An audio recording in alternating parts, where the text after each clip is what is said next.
Hi, this is गुलाब। आज lecture series 07 है work power energy के। वर्क पावर एनर्जी एनसीईआरटी का चैप्टर नंबर 5 है। भी नया बुक के हिसाब से, पुराना बुक के हिसाब से चैप्टर नंबर 6 है। आज हम देखेंगे पावर के बारे में। इससे पहले हमने वर्क और एनर्जी स्टडी किया। वर्क का डेफिनेशन क्या है? फोर्स और डिस्प्लेसमेंट का डॉट प्रोडक्ट है। अगर इसको हम कैलकुलेशन निकालते हैं तो एफ डी कॉस थीटा होता है, जो थीटा फोर्स वेक्टर फोर्स और डिस्प्लेसमेंट वेक्टर का बीच का एंगल है। ये हमने स्टडी किया था। और इसके यूनिट क्या थे? फोर्स का यूनिट क्या है? न्यूटन है।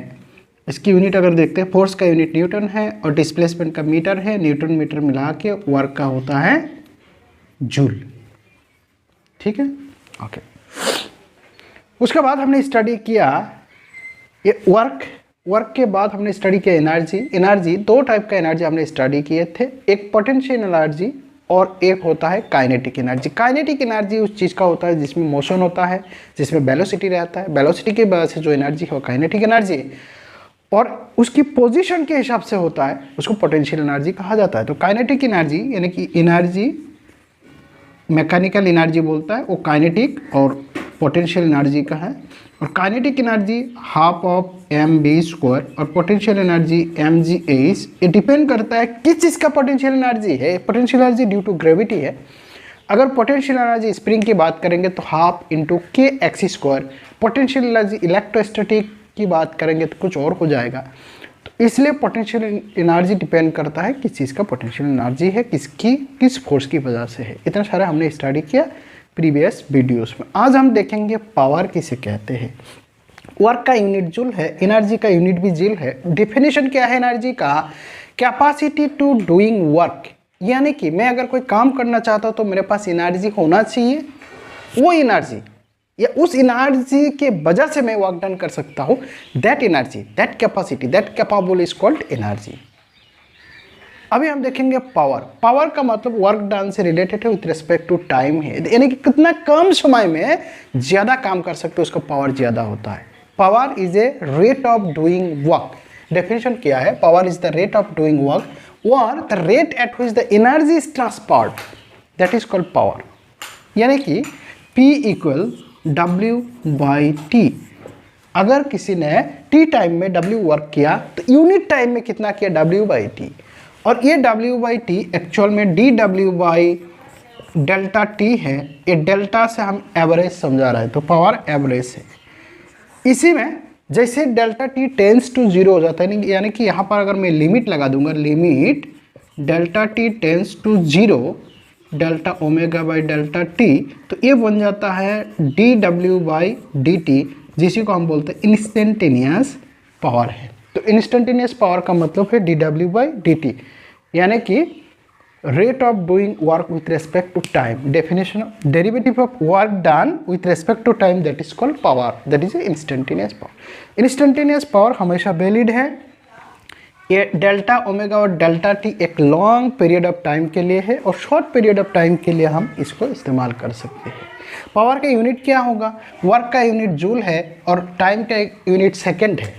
यानी कि यूनिट अगर पावर की हम देखते हैं, unit equal joule divided by second, और इसी को बोलता है वाट है। एक साइंटिस्ट है, उनकी रेस्पेक्ट में इनका नाम जेम्स वाट, जिन्होंने स्टीम इंजन डिस्कवर किए थे, इन्वेंट किए थे। ठीक है, तो जेम्स वाट साहब के नाम पे ये क्या पड़ा? पावर का यूनिट वाट है और जूल पर सेकेंड है।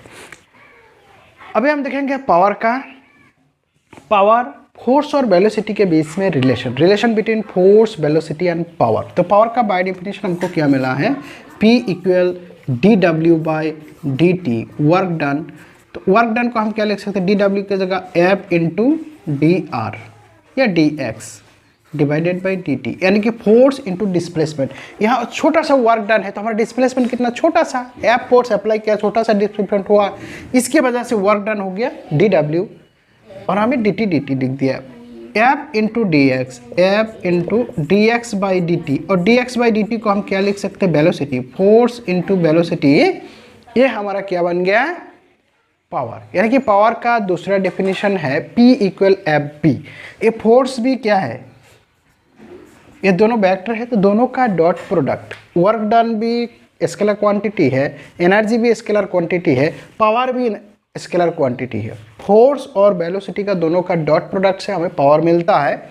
इस दोनों का अगर निकाल देता हो डॉट प्रोडक्ट का, हम लोग ऑलरेडी जानते हैं, वेक्टर में पढ़ा है, F B equal cos theta. Clear हो गया? थीटा किस किस के बीच में एंगल है? फोर्स और वेलोसिटी के बीच में एंगल है। तो कभी कभी अगर फोर्स और वेलोसिटी दिया रहता है या एंगल भी उनके बीच में दिया रहता है तो हम इस फार्मूला से पावर को निकाल सकते हैं। तो पावर का हमारे पास दो फार्मूला निकल गया। एक हमें क्या निकला? P equal rate of change of work done, और दूसरा P इक्वल फोर्स और वेलोसिटी का डॉट प्रोडक्ट है। क्लियर हो गया? ये दोनों से हम पावर निकाल देंगे। तो जहाँ पर टाइम दिया रहेगा, दोबारा बोल रहा हूँ, जिस जगह पर टाइम दिया रहेगा, वर्क डन हमें पता लग जाएंगे तो उस टाइम हम इसका इस्तेमाल करेंगे पावर का। जिस टाइम वेलोसिटी दिया रहेंगे तो इसकी इस्तेमाल करेंगे। वर्क डन का अभी तक हमने क्या पढ़ा था? वर्क डन का F into D, F into D. अभी अगर वर्क डन और पावर की रेस्पेक्ट में है, अगर किसी चीज़ का पावर दिया हुआ है, कोई बार हम देखते हैं बल्ब के अंदर क्या पावर दे रहा था? 100 वाट पावर है। अगर हमें बताया कि एनर्जी, दोबारा मैं एनर्जी की चैप्टर हम पावर की पढ़ रहे हैं, टॉपिक दोबारा बोलो, टॉपिक पावर की पढ़ रहा हो, तो पावर की रेस्पेक्ट में कोई बार एनर्जी का यूनिट पूछा जाता है। कैसे?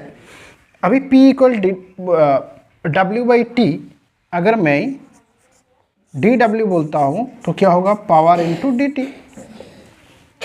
इसकी इंटीग्रेशन करने से हमारा क्या मिल जाएगा? वर्क डन भी मिल जाएगा।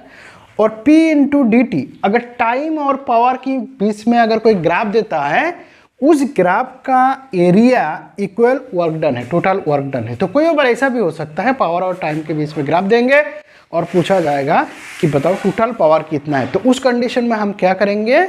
उस जो कार्व बनेगा, उस कार्व का अंदर x यानी कि टाइम एक्सिस के साथ जो एरिया निकलेगा, उस एरिया से हम पावर निकाल सकते हैं, वर्क डन निकाल सकते हैं। यानी कि मैं बोलना क्या चाह रहा हूँ, ये मेरा टाइम एक्सिस है और ये पावर का है। अगर इस प्रकार कोई ग्राफ है, इस ग्राफ की अंदर जो एरिया है वो एरिया हमारा क्या निकलेगा? Work done. ठीक है? क्लियर हो गया? तो ऐसा भी कंडीशन हो सकते आए, तो हमें पता होना चाहिए। उसके अलावा अगर इस कंडीशन में मैं देखता हूँ तो इसकी यूनिट क्या बनेगा? वर्क का यूनिट वैसे जूल है, लेकिन यहाँ पर क्या है? जूल का। पावर का यूनिट क्या है? वाट है। और टाइम का क्या है? सेकेंड है। तो वाट सेकेंड इक्वल जूल है। रिलेशन बन गया। कोई बार हम देखते हैं किलोवाट आवर की बात करता है। वो कैसा?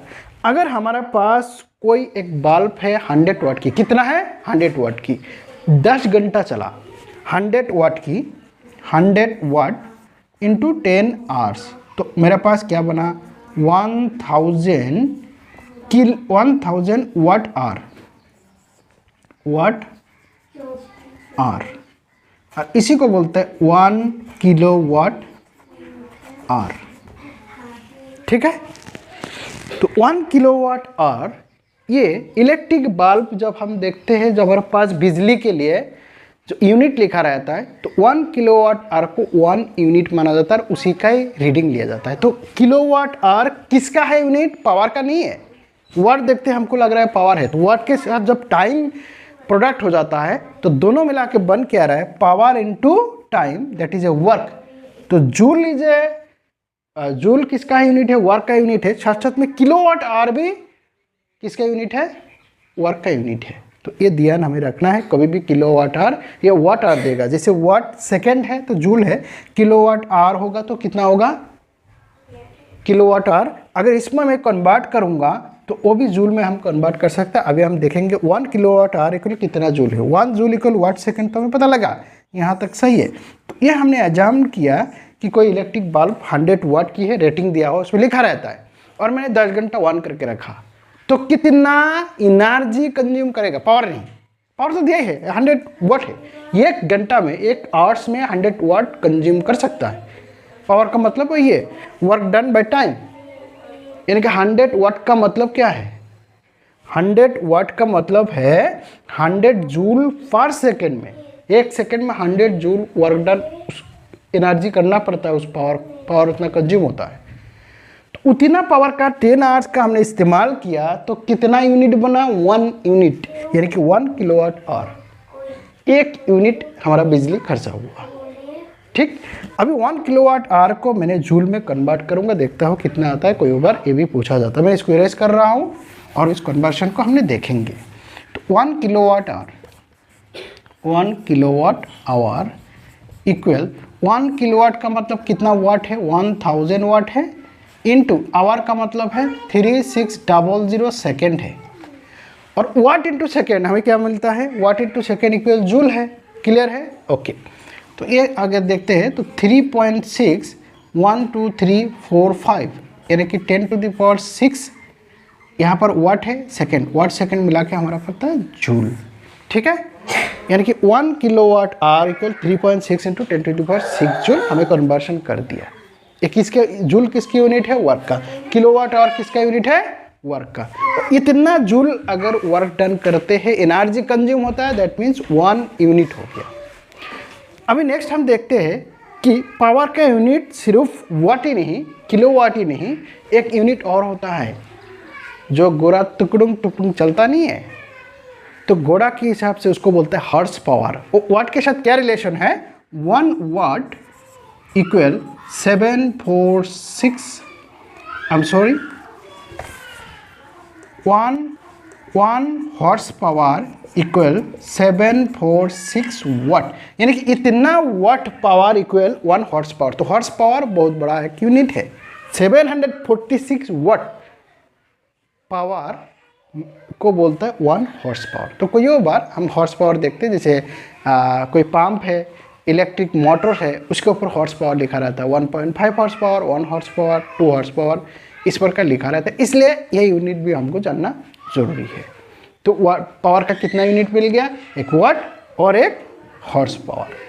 और वाट किसकी नाम थे, जेम्स वाट साहब की नाम था। क्लियर हो गया? Okay, these are all about the power. तो हमने पावर का कोई भी अगर इस प्रकार आ जाता है तो एक न्यूमेरिकल करेंगे तो हमें समझ में आ जाएगा कि इस्तेमाल कैसे होता है। इसमें भी हम न्यूमेरिकल कर सकते हैं। अगर इस पावर और टाइम ग्राफ दिया रहेगा, एरिया से हम निकाल सकते हैं, नहीं तो अगर कोई फोर्स और वेलोसिटी दिया रहता है तो हम पावर निकाल सकते हैं। क्लियर हो गया? Okay, good, well done. Next हम स्टडी करेंगे कोलिजन, और बहुत बढ़िया कंसेप्ट है कोलिजन के अंदर। डिफरेंट टाइप ऑफ कोलिजन हम स्टडी करेंगे, जो नीट की या आईआईटी एडवांस में भी उसका एग्जाम में कोलिजन के बारे में क्वेश्चन आता है। Collision based on linear momentum और काइनेटिक एनर्जी के ऊपर डिपेंड करके, काइनेटिक एनर्जी कंजर्व रहता है, किसी में रहता है किसी में नहीं रहता है, और लीनियर मोमेंटम का कंजर्वेशन के ऊपर हम कोलिजन स्टडी करेंगे। तब तक के लिए देखते रहो और पक्का नोट करते रहना, प्रैक्टिस जरूर करते रहना। ऐसा देखने में ऐसा आसान लगता है, जब तक हम हाथ से नहीं लिखते और नहीं करते हैं तो हमें प्रैक्टिस सही से नहीं हो जाता है। ठीक।